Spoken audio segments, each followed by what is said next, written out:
مسلم institute نے اور جن اداروں نے مل کر آج کے اس پرآشوب عہد میں اور دنیا کی ہوس میں اندھے ہوتے لوگوں کے اس ہجوم میں فقیر کی بات کو سننے کے لیے، فقیر کی بات کرنے کے لیے ہم سب کو اکٹھا کیا.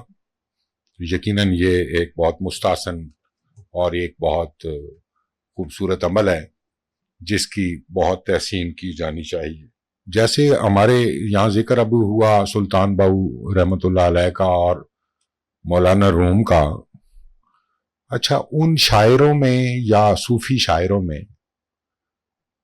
وہ بنیادی طور پر شاعری اظہار ذات کا ذریعہ نہیں ہے، ان کے ہاں وہ تعلیم کا ذریعہ ہے.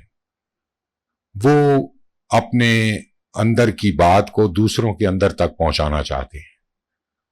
اس کے لیے چونکہ شعر مرغوب ہوتا ہے، اس لیے وہ اس فارم میں، اس قالب میں ڈھال کر اپنی بات کو بیان کر دیتے ہیں. انہیں کسی تشبیہ، استعارے اور مختلف جو آرائشی عناصر ہیں ان کی ضرورت نہیں ہوتی، اس لیے کہ ان کے پاس وہ جو توانائی ہوتی ہے، جو بات ہوتی ہے، وہ اتنی ہمہ رنگ ہوتی ہے اور اتنی جاذب توجہ ہوتی ہے، اتنی وہ مؤثر ہوتی ہے کہ وہ اس کو کسی ظاہری پوشاک کی یا کسی تزئینی عنصر کی ضرورت نہیں رہتی. یہ ہمارے صوفیاء کے کلام موجود ہیں اور ہم سنتے بھی ہیں اور دیکھتے بھی ہیں. کوئی تکلف اس میں نہیں ہے کہ کسی تشبیہ یا استعارے یا کسی اور ضرورت کے تحت وہ شعر تخلیق کیا گیا. وہ اندر کی آواز تھی، وہ جیسی دل سے نکلی ویسی دلوں میں اتر گئی. اور یہی صوفی چاہتا ہے. سکھوں کی جو سکھ گردی تھی، اس نے بہت سارے جہاں ہمارے نشانات مٹانے کی کوشش کی ہے. اس میں حضرت سلطان باؤ کا کلام یا ان کی جو تصنیفات میں اب بھی ہمیں خلا نظر آتے ہیں، اس کا ایک کارن، ایک اس کا بڑا سبب وہ بھی ہے. تو سلطان باؤ کا جو دستیاب چھوٹا سا پنجابی ابیات کا مجموعہ ہے، تھوڑا سا کلام ہے، وہ زندگیاں گزارنے کے لیے وہ ایک دستور العمل ہے. ایک ایک بات، یعنی اس کی تعبیر و تشریح میں ہم اگر ساری زندگی بھی صرف کر دیں تو شاید حق ادا نہ کر سکیں. وہ بات جو صوفی نے نہایت بے ساختگی میں اور نہایت عمومی انداز سے کہہ دی، اس کو چونکہ ان کے پاس وہ توانائی موجود تھی، جیسا میں نے گزارش کی کہ پیغام جب آپ کے پاس موجود ہو، جیسے پانی ہے، پانی نے بہنا خود سیکھا ہے، اس کے اندر یہ صلاحیت موجود ہے، وہ اس کو راستہ بنانا آتا ہے. جب بات ہوگی آپ کے پاس تو وہ بات اپنا راستہ بنائے گی.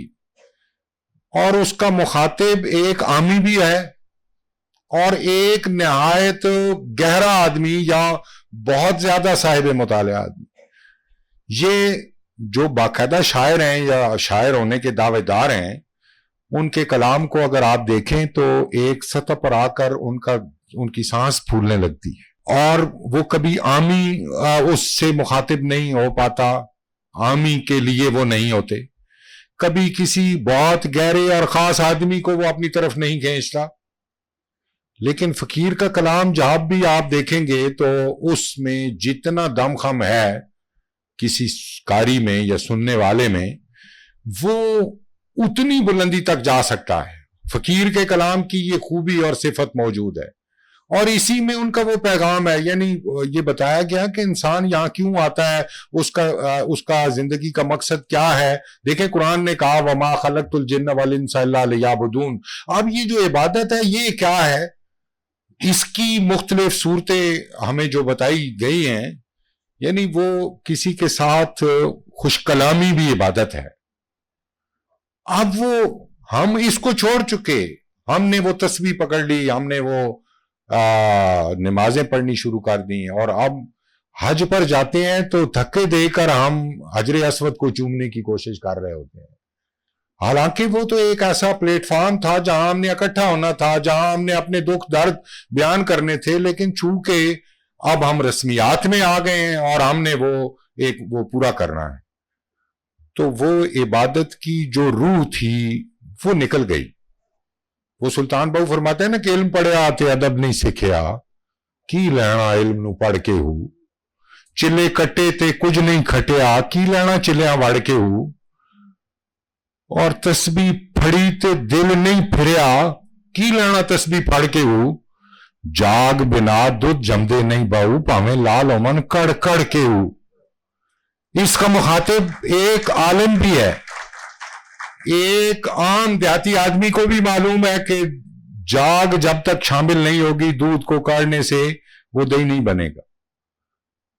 یہ اور بے شمار ان کے جو چھوٹے چھوٹے آپ دیکھیں ابیات میں ایسی قیمتی باتیں انہوں نے بھر دی ہیں، یہ زندگی گزارنے کے طریقے ہیں۔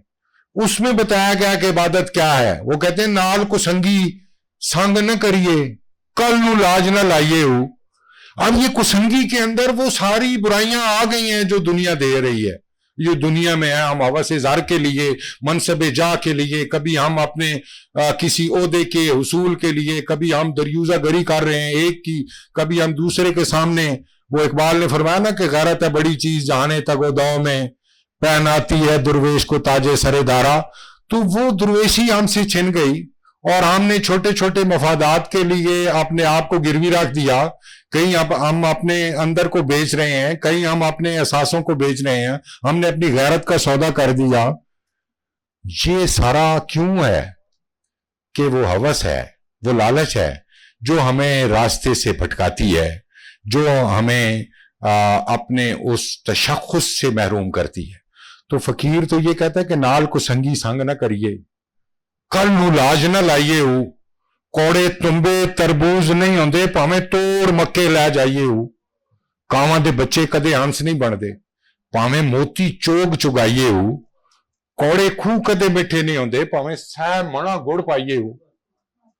اب آپ دیکھیں یہ وہ دانش ہے، اس پر کتابیں بھی لکھ دیں تو شاید اس کی شرح مکمل نہیں ہوگی۔ تشبیہ کا نظام جو ہے یا استعارے کا ہم بنیادی طور پر یہ دیکھتے ہیں کہ اس میں مشبہ بہی جو ہے وہ بہت اہمیت کا حامل ہوتا ہے۔ مشبہ عام چیز کو کہتے ہیں۔ تو جب سلطان بہو کہتا ہے کہ دل دریا سمندروں ڈونگے، تو آپ دیکھیں کہ وہ وہاں تشبیہ کا وہ نظام الٹ جاتا ہے۔ ہماری قواعد کی کتابیں جواب دے جاتی ہیں، فقیر کے کلام کی تعبیر و تشریح اس طرح سے نہیں ہو پاتی، اور یہاں لفظ جو ہے وہ ایک نئے زاویے کو، ایک نئے دروازے کو کھولتا ہے، اور اس کی معنویت کا ایک نیا جہان کھل جاتا ہے، ایک دریچہ کھل جاتا ہے۔ میں یہ گزارش کر رہا تھا کہ فقیر کا کلام اپنے مطلب کو بیان کرنے کے لیے نہیں ہے، یا اپنی کسی ذاتی ضرورت کے تحت نہیں ہے۔ اس نے انسان، اس کے مخاطب انسان ہیں، اور وہ گرے پڑے انسان، وہ کہتے ہیں نا کہ یعنی جو طالب حق ہوتا ہے وہی ان کی مجالس میں آتا ہے، ان کی نگاہ جہاں جہاں پہنچتی ہے وہ لوگ کھینچے چلے آتے ہیں۔ وہ تو ویرانے میں ڈیرا کرتا ہے اور خلقت خدا کا رخ اس طرف ہو جاتا ہے۔ وہ لفظ کے اندر سیر ہوتا ہے، اس کی بات کے اندر وہ خوبی ہوتی ہے، اور وہ عبادت کا مفہوم سکھا رہا ہوتا ہے۔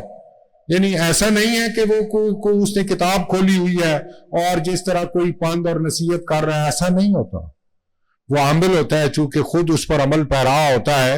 اور یہ سلطان بہو کے کلام میں تو بار بار فقر کی اصطلاحات آئی ہیں، اور ان کی کتابیں جو ان سے بہت ساری منسوب ہیں، وہ ان میں بھی فقر کے مختلف مقاموں مدارج کا ذکر بہت کثرت سے ہوا ہے۔ اب فقر کو ہم نے صرف فقیری کے معنوں میں لے لیا ہے، اور بھکاری جو ہے وہ فقیر ہمیں نظر آتے ہیں۔ فقر کی جو معنویت سلطان بہو نے دی ہے وہ صحیح نیابت الہی کے منصب کا حامل وہی ہو سکتا ہے جو فقر سے مستنیر ہوگا، اور فقر جو ہے یہ اس کا معنوی جو افق ہے وہ اتنا وسیع و عریض ہے کہ پوری کائنات اس میں سما رہی ہے۔ ہم کرامتوں پر بھروسہ رکھنے والے لوگ ہیں، اس کے حصار سے ہم باہر نہیں نکلتے۔ ورنہ یہ جو میں یہ مصرے آپ کی سماعتوں کی نظر کی ہیں، یہ کرامتیں ہیں نا، یعنی زندہ کرامت کے وہ لفظ جہاں جہاں سفر کرے گا، جس سینے تک پہنچے گا روشن کرتا چلا جائے گا، اندر کو مستنیر کرتا چلا جائے گا، اور یہی خوبی ہے۔ میں اپنی بات کو سلطان باؤ کے ایک بیت پر ختم کرتا ہوں کہ اے تن رب سچے دا حجرا وچ پا فقیرہ چاہتی ہو، نہ کر منت تو خاج خضر دی تیرے اندر آب آیاتی ہو۔ اور تعلیم کس کو کہتے ہیں؟ اور یہ آپ دیکھیں کہ عبادت کا جو صحیح مفہوم ہے وہ یہ ہے کہ جو ہمیں بے نیاز کر دیتا ہے دنیا کی ان چیزوں سے، شوق دا دیوا بال انیرے متن لبی وسط کھڑاتی ہو، یعنی گمی ہوئی چیز بھی اگر شوق کا دیا اندر روشن ہوگا تو وہ چیز بھی ہاتھ آئے گی جو تمہارے سامنے نہیں ہے، جو تم سے پوشیدہ ہے وہ بھی کھینچی چلے آئے گی۔ اور اگر یہ نہیں ہے، وہ شوق کی دیوے کی روشنائی آپ کے اندر کو جگمگا نہیں رہی، تو جو کچھ بھی آپ کریں گے اور وہ صرف ریاکاری ہوگی، وہ صرف نمائش ہوگی، اور اس پر تو ان کا سارا کلام صرف اسی وجہ سے ہے کہ یہ جو جس ہم ریاکاری کا شکار ہیں اور پورا عالم جس طرح سے اس میں گرفتار ہوتا چلا جا رہا ہے۔ تو میں آخر میں یہی گزارش کروں گا کہ فقیر کا کلام امر ہے، زندہ رہتا ہے، سفر کرتا ہے سینوں سے سینوں میں، یعنی جن دنوں میں وہ نہیں تھے طباعت کے وسائل اور کتابیں چھپنے چھپانے کی سہولت، اس وقت بھی فقیر کا کلام جاگتا تھا، سینہ سے سینوں میں، نسل سے نسلوں میں وہ منتقل ہوتا رہا۔ آپ کی سماعتوں کا شکریہ۔